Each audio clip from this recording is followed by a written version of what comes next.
समस्त प्रथम श्रेणी छात्र छात्री मानक सामाजिक कलांश को स्वागत। पिलामाने आज आम वार्षिक परीक्षार सामाजिक प्रश्नपत्र आलोचना करने मौखिक प्रश्न।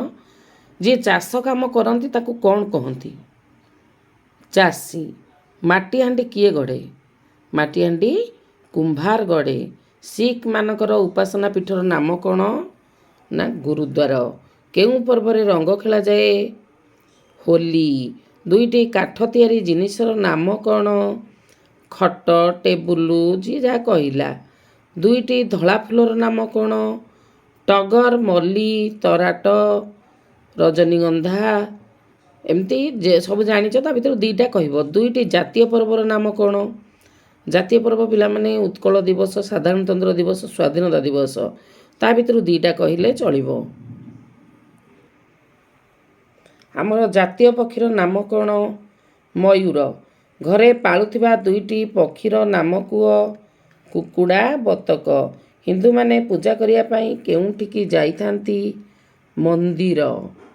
सूर्य केउं दिगरे उदय हुअंती? पूर्व। किए घर घर बुली चिठी बांटे? डाकवाला। सूर्य केउं दिगरे अस्त हुअंती? पश्चिम। काठ काम किए करे? पढ़ेई। रोगी सेवा किए करे? नर्स। डाकबाक्स रंग कौन? लाल।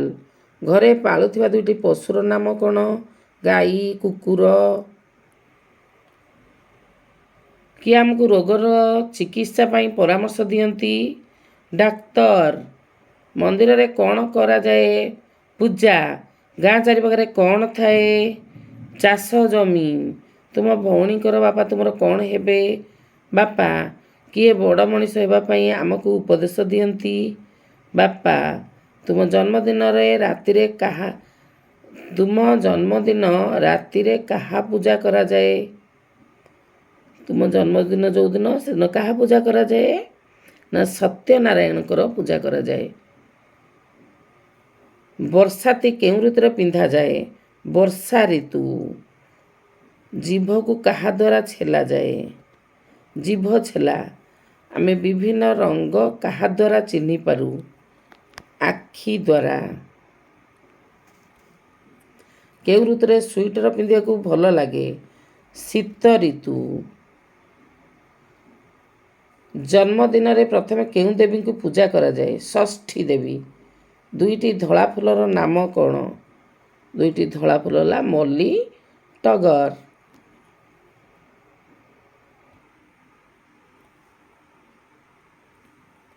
आम परिवेश स्वच्छ रहिले आमर कौन हेबो? कौन उपकार हेबो ना आमे निरोग रहिबा। आमे गोमाता काहा को कहि थाउ? आमे गोमाता गाई को कहि थाउ। जातीय पर्व रे आमे कौन करू? जातीय पर्व रे आमे जातीय पताका उत्तोलन करू एवं जातीय संगीत गान करू। तुमर पवित्र धर्मग्रंथर नाम कौन? भगवत गीता। केउं पक्षरे चंद्र बढ़ी बढ़ी जाए? शुक्ल पक्ष। हाट काहा कहती? ग्रामर केन्द्र रे बा शेष मुंडरे जेउंटी सप्ताह को थरे किंबा दुई थर परिबा किणा बिका करा जाए। सबु जिनिस किणा बिका करा जाए।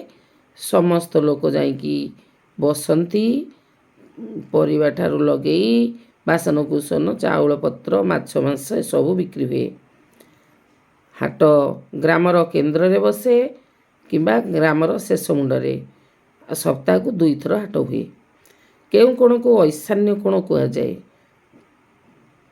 पूर्व उत्तर पूर्व कोण को ऐशान्य कोण कहा जाए। किए अस्त हेले राति होई जाए? सूर्य अस्त हेले राति होई जाए। केउं पर्व रे रंग खेला जाए? होली पर्व रे रंग खेला जाए। दुईटी नाली फुलर नाम कौन? नाली गोलाप आसीबो आउ मध्य नाली मंदार। सूर्य केउं दिगरे उदय हुअंती? पूर्व दिगरे। वर्षक केते मास? 12 मास। घरे पालुथुवा दुईटी पक्षी? मयूर को पालुछंती एवं पारा पालुछंती कुकुड़ा पालुछंती। गांधी जयंती केबे पालन करा जाए? अक्टोबर 2 तारिख रे। जातीय पताकार केतोटी रंग अछि? जातीय पताकार 3टी रंग। त्रिरंगा सेति पई जातीय पताकार नाम। घोड़ा रहुଥିବା ସ୍ଥାନ कौन कहे? घोड़ाशाଳ।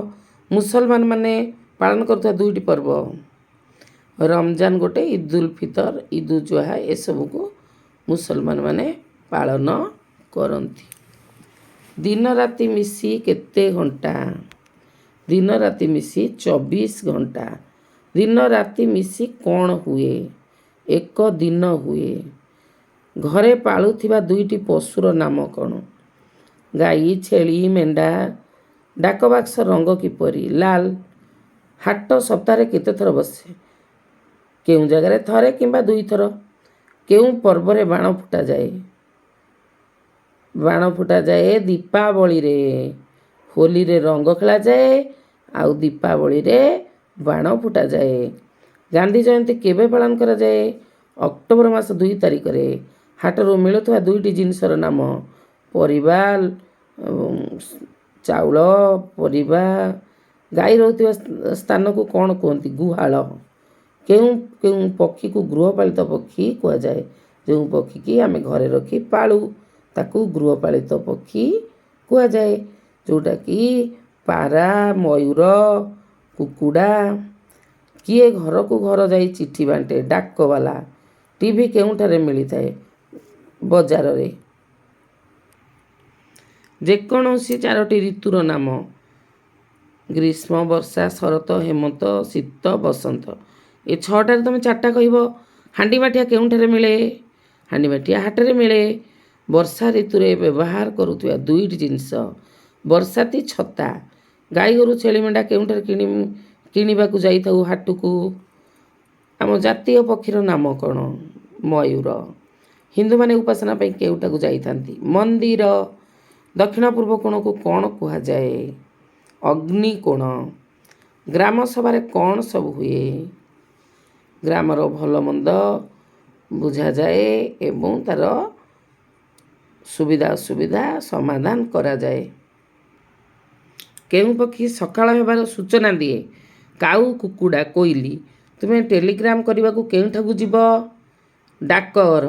ଅଗ୍ନିକୋଣ କାହାକୁ କହନ୍ତି? ପୂର୍ବ ଦକ୍ଷିଣ କୋଣକୁ। ଗାଁ ଲୋକମାନେ ପାଠାଗାରକୁ କାହିଁକି ଯାଆନ୍ତି? ବିଭିନ୍ନ ପ୍ରକାର ବହି ପଢ଼ିବା ପାଇଁ। କେଉଁମାନଙ୍କର ଗୁରୁଦ୍ୱାରରେ ଏକ ଉପାସନା ସ୍ଥଳ ଅଛି? ଶିଖ୍ ମାନଙ୍କର। ଗୋଟିଏ ଜାତୀୟ ପର୍ବର ନାମ କୁହ। ସ୍ୱାଧୀନତା ଦିବସ, ସାଧାରଣତନ୍ତ୍ର ଦିବସ, ଗାନ୍ଧୀ ଜୟନ୍ତୀ ଭିତରୁ ଯେଉଁ ଗୋଟେ ନାଁ କହିଦେବ। ଆମର ଜାତୀୟ ଚିହ୍ନ କ'ଣ? ଅଶୋକ ସ୍ତମ୍ଭ। ଧ୍ରୁବ ତାରା କେଉଁ ଦିଗରେ ଦେଖାଯାଏ? ଉତ୍ତର ଆକାଶରେ। ହାଟ ସପ୍ତାହରେ କେତେ ଥର ବସେ? 1 ଥର କିମ୍ବା 2 ଥର। ଯିଏ ଲୁହା କାମ କରେ ତାକୁ କ'ଣ କହନ୍ତି? କମାର। କେଉଁମାନେ ରମଜାନ ପର୍ବ ପାଳନ କରନ୍ତି? ମୁସଲମାନ ମାନେ। ସୂର୍ଯ୍ୟ ଯେଉଁ ଦିଗରେ ଅସ୍ତ ଯାଆନ୍ତି? ପଶ୍ଚିମ। ଜାତୀୟ ସଙ୍ଗୀତ ଗାନ କରିବାର ସମୟ? 52 ସେକେଣ୍ଡ। ଡାକଘରର ମୁଖ୍ୟ? ପୋଷ୍ଟମାଷ୍ଟର ବା ଡାକବାବୁ। ଯେଉଁ ଋତୁରେ ଆମ୍ବ ପଣସ ପାଚେ? ଗ୍ରୀଷ୍ମ। ଗୋଟେ ସ୍ଥାନରୁ ଅନ୍ୟ ସ୍ଥାନକୁ ଯିବା ଆସିବାକୁ ଯାତାୟତ। ଡାକଘରେ ମିଳୁଥିବା 4ଟା ଜିନିଷ? ପୋଷ୍ଟ କାର୍ଡ଼, ଲଫାପା, ଡାକ ଟିକେଟ, ସଞ୍ଚୟ ଜମା ବହି। 2ଟି ଜାତୀୟ ପର୍ବର ନାମ କ'ଣ? ସ୍ୱାଧୀନତା ଦିବସ, ସାଧାରଣତନ୍ତ୍ର ଦିବସ। 2ଟି ଧର୍ମପୀଠର ନାମ କ'ଣ? ମନ୍ଦିର ଏବଂ ଗିର୍ଜା। 2ଟି ସର୍ବସାଧାରଣ ଅନୁଷ୍ଠାନର ନାମ? ଡାକ୍ତରଖାନା, ଡାକଘର। ଆକାଶ ପଥରେ ବ୍ୟବହୃତ 2ଟି ଯାନର ନାମ? ଉଡ଼ାଜାହାଜ, ହେଲିକପ୍ଟର। ଦମକଳ କେନ୍ଦ୍ର ଲୋକଙ୍କର କି ଉପକାର କରେ? ଦମକଳ କେନ୍ଦ୍ର ଯେଉଁଠି ନିଆଁ ଲାଗିଯାଇଥାଏ ସେଠି ଯାଇ ଲିଭାଏ ଏବଂ ଉଚ୍ଚ ସ୍ଥାନରେ କୌଣସି ଜୀବଜନ୍ତୁ ଫସିଗଲେ ମଧ୍ୟ ତାକୁ ଉଦ୍ଧାର କରେ ଏବଂ ପାଣିରେ ବୁଡ଼ି ଯାଉଥିବା ଲୋକକୁ ମଧ୍ୟ ଉଦ୍ଧାର କରେ। ପିଲାମାନେ, ତମେ ସ୍କିପ୍ ନ କରି ମୂଳରୁ ଶେଷ ପର୍ଯ୍ୟନ୍ତ ଠିକ୍ ସେ ଭଲ ରୂପେ ଦେଖିବ, ମନ ଦେଇ ଶୁଣିବ ଏବଂ ନିଶ୍ଚିନ୍ତ ଏଇଥିରୁ ପ୍ରଶ୍ନ ତମମାନଙ୍କ ପରୀକ୍ଷାରେ ପଡ଼ିବ।